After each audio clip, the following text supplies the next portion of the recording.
बिस्मिल्लाहिर्रहमानिर्रहीम। मसाइल और मालूमात के एक और प्रोग्राम के साथ अनवर सईद हाजिर है। आज हम उसी किताब के हवाले से ख्वाजा इकबाल अहमद नदवी की किताब मौलाना मौदूदी की रफ़ाक़त में के हवाले से एक और पहलू की निशानदेही करते हैं। ये पहलू है दारुल इस्लाम पठानकोट से मुताल्लिक़। मौलाना रहमतुल्लाह अलैह पर अल्लामा इकबाल की तरफ से और कुछ और लोगों की तरफ से भी ये इसरार था कि वो हैदराबाद दक्कन जैसी इलाके को छोड़कर किसी आज़ाद यानी पंजाब के इलाके में आएँ और यहाँ आकर काम करें। अल्लामा इकबाल इस सिलसिले में सबसे आगे थे और उन्हीं की इसरार पर मौलाना हैदराबाद दक्कन से पठानकोट जो मशरक़ी पंजाब का हिस्सा था जिला गुरदासपुर में, वहाँ तशरीफ़ लाए। मौलाना जून सन 1938 में दारुल इस्लाम तशरीफ़ लाए और वहाँ एक इदारुल इस्लाम के नाम थे।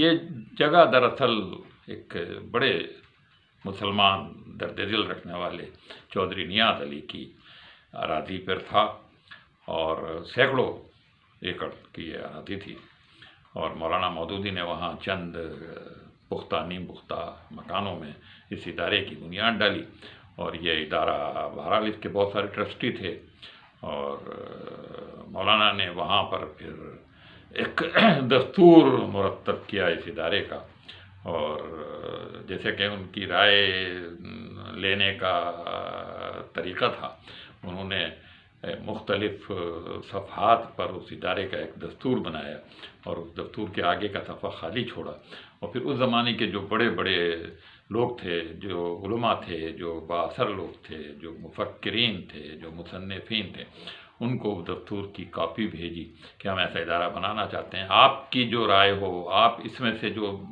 चीज़ें आप बदलना चाहते हो वो सामने सादे सफ़े पर लिखकर हमें भेज दें। इस तरह ये इदारा वजूद में आया और एक दस्तूर सामने आया। इस दस्तूर की एक शिक़ थी कि इस्लामी निज़ाम हुकूमत का क़याम।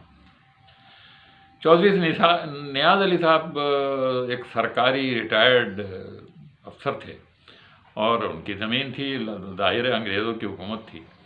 ये जुमला उनको ज़रा थोड़ा सा ऐसा महसूस हुआ कि इसके नतीजे में कहीं उन पर कुछ गिरफ्त ना हो जाए और ये एक फितरी बात है।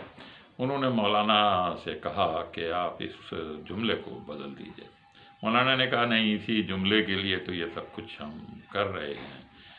नतीजा ये निकला कि इस मामूली से, जो मामूली तो नहीं था, इख्तिलाफ की बिना पर मौलाना दिसंबर सन 1938 में पठानकोट से लाहौर मुंतकिल हो गए। फिर लाहौर में एक तवील अरसे तक वो रहते रहे, तर्जुमान फिर वहीं से निकलता रहा और वहाँ फिर जो कुछ दिक्कतें और मसाइल पेश आए उनका अलग कहीं जिक्र होगा। लेकिन फिर ये हुआ कि मौलाना दोबारा लाहौर से चौधरी नियाज़ अली के ही कहने पर वापस पठानकोट आ गए और फिर ये तय हुआ कि अब ये इदारा इस पूरे ट्रस्ट की ज़मीन पर नहीं होगा, सिर्फ 6 एकड़ की का एक रकबा होगा। वो रकबा किराए पर लिया जाएगा, उसका किराया शायद 100 रुपये सालाना उस ज़माने में मुकर्रर किया गया और उस 6 एकड़ में जो कुछ मौलाना चाहेंगे उस इदारे के लिए वो करेंगे और उसका फिर किसी और से कोई ताल्लुक़ नहीं होगा।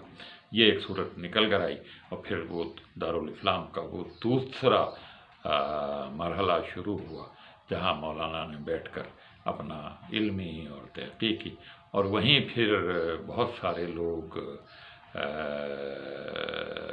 दोबारा और इस दौरान लाहौर में जमात इस्लामी बन चुकी थी, यानी 41-42 का जो अरसा था उसमें जमात भी बन चुकी थी। इसलिए इसके फिर सालाना इज्तिमा, की शूरा के इज्तिमा, ये फिर सब दोबारा दारुल इस्लाम पठानकोट में सन 1947 में जब तक़सीम हुई और वो ज़िला जो पाकिस्तान में आना था, चूँकि वहाँ अक्सरियत मुसलमानों की थी, वो गुरदासपुर का इलाका, لیکن جس طرح سے تقسیم میں بے ایمانی کر کے پاکستان کے اس مسلم اکثریت والے علاقے کاٹ کر دیے گئے ہندوستان کو، ان کے پیچھے بہت ساری مصلحتیں تھیں، کشمیر کا راستہ تھا، تو اس کے نتیجے میں گرداسپور اور پٹھان کوٹ کو اچانک ہندوستان میں شامل کیا گیا، اور اس طرح سے پھر وہاں سے دوبارہ مولانا کو اور ان کے رفیقوں کو ہجرت کرنی پڑی۔ یہ دارالاسلام پٹھان کوٹ کا ایک مختصر سا تعارف تھا۔ انشاءاللہ پھر کبھی تفصیل سے بات ہوگی۔ انور جی کو اجازت دیجیے، اللہ حافظ۔